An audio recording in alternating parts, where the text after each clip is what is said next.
औज़ुबिल्लाहिमिनश्शैतानिर्रजीम बिस्मिल्लाहिर्रहमानिर्रहीम। अस्सलाम वालेकुम नाज़रीन, मैं हाकिम दास शाह। आज सुबह मेरे यूट्यूब चैनल में आप दोस्तों को खुश आमदीद। नाज़रीन, आज हम बात करेंगे गले के गलहड़ के बारे में। गले का गदूद फूल जाना, उसके अलावा जिस्म पे रसोलियों का बनना, गिल्टियों का बन जाना, रहम के अंदर जो रसोलियाँ बन जाती हैं।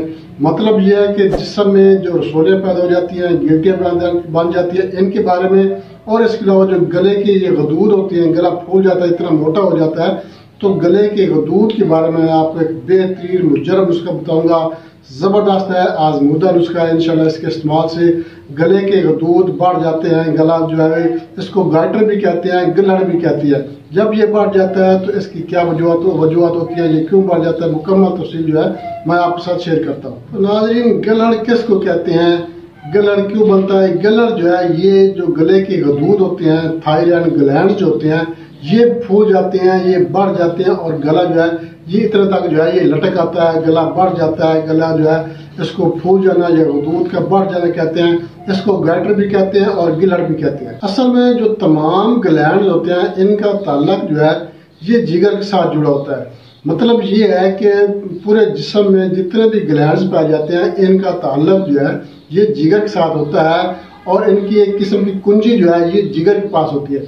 अब जिगर अगर कमज़ोर हो जाए, जिगर सही काम नहीं कर रहा, जिगर जो है ये सही खून नहीं बना रहा, या मतलब कि जो मुतलका ग्लैंड को ये मुतहरक करता है उनमें जो है सुस्ती पैदा हो गई है, जिगर स्लो काम कर रहा है, तो इस वजह से फिर क्या होता है, जो मुतलका ग्लैंड का जो हिस्सा होता है, जिगर के पास जो हिस्सा होता है वो सुस्त हो जाए, तो फिर क्या होता है, वो जिगर को जो है जो जिगर होता है वो जो ग्लैंड से मुतलका जो अज़ा होता है उसको जो है ये मुतहरक नहीं कर सकता। मतलब ये है कि जिगर जब सुस्त हो जाता है, जिगर सही काम नहीं कर रहा होता, तो मुतलका जो गदूद होते हैं उनको जो है वो सही तरह से मुतहरक नहीं कर सकता, जिसकी वजह से जो है जो गदूद होते हैं वो सही काम नहीं करते और वो क्या है वो बढ़ना शुरू हो जाते हैं। जिगर के पास जो गले के गदूद होते हैं वो मतलब कि सही काम नहीं कर रहे होते, जिसकी वजह से जो है गले के जो गदूद होते हैं ये सही काम नहीं करते और ये बढ़ना शुरू हो जाते हैं, यहाँ तक कि गला जो है ये सूज जाता है, इतना तक गला जो है ये लटक आता है। और जो है अपना इसको ग्वाइटर कहते हैं, गले का फूल जाना। ग्लैंड जो होते हैं, जो थायराइड ग्लैंड होते हैं, ये बढ़ जाते हैं, जिसकी वजह से जो है गला जो है ये फूल जाता है। तो ये तो हो गया गिलहड़ के बारे में। जो गाइटर होता है, जो गले का फूल जाना, गले के गदूद का बढ़ जाना, इसके बारे में है। इसके अलावा भी ये नुस्खा जो है पूरे जिस्म पे गिल्टियाँ बन जाती हैं, रसोलियाँ बन जाती हैं, या मतलब कि रहम के अंदर वरम आ जाती है, रसोलियाँ बन जाती हैं, या मतलब कि जो प्रोस्टेट ग्लैंड्स होते हैं ये बढ़ जाते हैं, जिसकी वजह से पेशाब में प्रॉब्लम होती है, या मतलब कि मन्नी में प्रॉब्लम आ जाती है। तो किसी भी किस्म के ग्लैंड्स का बढ़ जाना, रसोलियों का बढ़ जाना या गिल्टियों का पैदा हो जाना, उसके लिए आपने ये नुस्खा इस्तेमाल करना। इंशाल्लाह अल्लाह के फजल करम से इसके इस्तेमाल से जो है गिल्टियाँ, गदूद या रसोलियाँ जो है कहीं भी है जिस्म पे किसी भी हिस्से पे गदूद है, गदूद का बढ़ जाना है, या गिल्टियाँ जो है ये पैदा हो जाती हैं, या रसोलियाँ जो है ये पैदा हो जाती हैं, तो इंशाल्लाह ये नुस्खा बहुत ही कमाल का नुस्खा है। इसके इस्तेमाल से गिल्टियाँ भी ख़त्म हो जाती हैं, रसोलियाँ भी ख़त्म हो जाती हैं, और ग्लैंड्स अगर बढ़ गया तो ग्लैंड भी वापस अपनी जगह पे आ जाते हैं। उसके अलावा कैंसर के जख्म, फोड़े, फिंसियाँ, चेहरे की खराबी, चेहरे पे दाग, धब्बे, छाइयाँ बन जाती हैं, चेहरे पे मोटे मोटे दाने बन जाते हैं, फिंसियाँ बन जाती हैं, एलर्जी का मसला बनता है या खारिश का मसला होता है, तो ये नुस्खा उसके लिए भी आप इस्तेमाल कर सकते हैं। खून की खराबी की वजह से जो है चेहरे पे जो है वो दाग धब्बे बन जाते हैं, जिस्म पे एलर्जी बन जाती है, फोड़े फिंसियाँ बन जाती है,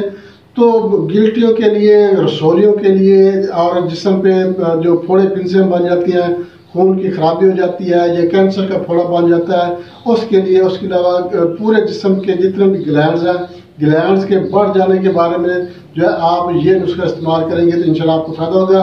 बहुत ही ज़बरदस्त नुस्खा है, कमाल का नुस्खा है। मैं आपको नुस्खे की तरफ लेके चलता हूँ, मगर इससे पहले मैं आपसे एक छोटी सी रिक्वेस्ट करूँगा, हमारे channel Asif Imran YouTube channel like share जरूर कर दें, और हमारे नए दोस्तों से मैं रिक्वेस्ट करूँगा वो हमारे चैनल को सब्सक्राइब लाजमी कर दें और साथ में बेल आइकन के आज नोटिफिकेशन पर क्लिक करेंगे तो हर वीडियो बार बार आपके नोटिफिकेशन में आपको मिल जाएगी। और अगर आपको हमारी वीडियो पसंद है, हमारी वीडियो को लाइक शेयर लाजमी कर दें। तो नाज़रीन, आपने हमारे चैनल का विजिट भी लाजमी करना है। आप हमारे चैनल का विजिट करेंगे, आपको हमारे चैनल पर हर मर्ज की वीडियो मिल जाएगी, चाहे जनाना अमराज हैं, चाहे मर्दाना अमराज हैं, चाहे बच्चों के अमराज हैं, या जितने भी जनरल अमराज हैं। अल्हम्दुलिल्लाह हर मर्ज की वीडियो हमारे चैनल पर मौजूद है। आप हमारे चैनल का विजिट करेंगे, आपको आपके किसी दोस्त रिश्तेदार किसी को भी जो भी बीमारी हो, आप हमारे चैनल का विजिट जरूर करेंगे। आप हमारी वीडियो को शेयर कर दें। हर वीडियो में मुकम्मल तफसील के साथ बताया गया है कि ये बीमारी किस वजह से होती है, इसके वजूहात क्या है, इसके अलामात क्या है, इसमें परहेज क्या करना है, इसमें एहतियाती क्या, मुकम्मल तफसीली वीडियो है। तो नाज़रीन उसके कर्जा नोट कर ले। आपने करना क्या है, जो सरस का दरख्त होता है इसकी आपने जो है छाल ले लेनी है, इसका पोस्ट ले लेना है। जो छाल होती है दरख्त के साथ जो छाल होती है, तुखम अपना जो सरस होता है, आपने सरस की छाल ले लेनी है। ये आप लेनी है आधा किलो। उसके बाद आपने तुखम सरस लेना है, ये आपने 25 ग्राम लेना है। उसके बाद आपने जो है फूल सरस के लेने हैं, ये भी आपने 25 ग्राम लेने हैं। उसके बाद आपने बर्ग लेना है, बर्ग सरस लेना है, ये भी आपने 25 ग्राम लेने हैं। मतलब कि आपने जो तुखम सरस है और जो बर्ग सरस है ये आपने 25-25 ग्राम लेनी है। और जो छाल है दरख्त की जो छाल है ये आपने आधा किलो लेनी है। अब आपने इसको कैसे बनाना है, इसको बनाने का तरीका मैं आपको समझा देता हूँ कैसे बनाना है। आपने 2 किलो आपने पानी लेना है, सादा पानी आपने 2 किलो लेना है। उसमें आपने ये छाल जो है, ये पोस्ट जो है, ये आपने डाल के रख देनी है। 24 घंटे के लिए आपने इसको रख देना है, ढक्कन बंद करके कपड़े से ढांक कर आपने इसको रख देना है।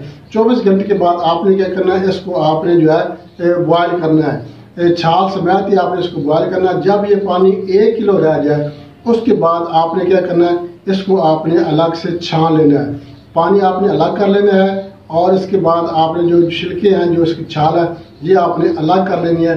अब आपने ये अकेला पानी जो है इसको आपने गर्म करना है, बॉयल करना है। इसमें आपने जो है शहद शामिल कर लेना है, कम से कम आधा किलो आपने इसमें शहद शामिल करना है। शहद शामिल करके आपने इसको बॉयल करना है। जब पानी इसका खुश्क हो जाए, सिर्फ शहद रह जाए, उस वक्त आपने इसको उतार कर आपने क्या करना है, इसको किसी डब्बे में आपने डाल लेना है। अब जो बाकी 2 चीज़ें बची हैं, जो बर्ग सरस है और जो तुखम सरस है, इनको आपने ग्राइंड कर लेना है। दोनों को आपने ग्राइंड करके कूट लेना है, पाउडर बना लेना। पाउडर बना के आपने इसमें जो शहद में शामिल करके आपने इसकी माजून बना लेनी है।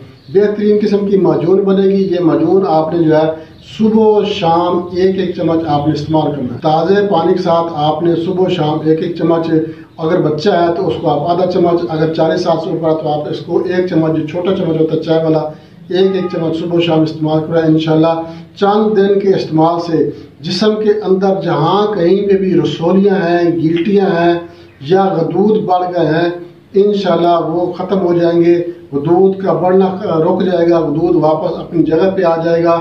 और जो गिल्टियाँ, जो रसोलियाँ हैं, ये भी पिघल जाएंगी, घुल जाएंगी, ख़त्म हो जाएंगी। और इंशाल्लाह रहम के अंदर अगर रसोलियाँ हैं और रहम में रसोली की वजह से जो हमल करा नहीं पा रहा, तो इंशाल्लाह रहम की जो रसोलियाँ ये भी ठीक हो जाएंगी, भरम जो है ये भी ख़त्म हो जाएगी। बहुत ज़बरदस्त नुस्खा है, बना के इस्तेमाल करें, इंशाल्लाह फ़ायदा होगा। इसके साथ इजाज़त चाहते हैं। अगली वीडियो तक के लिए अल्लाह।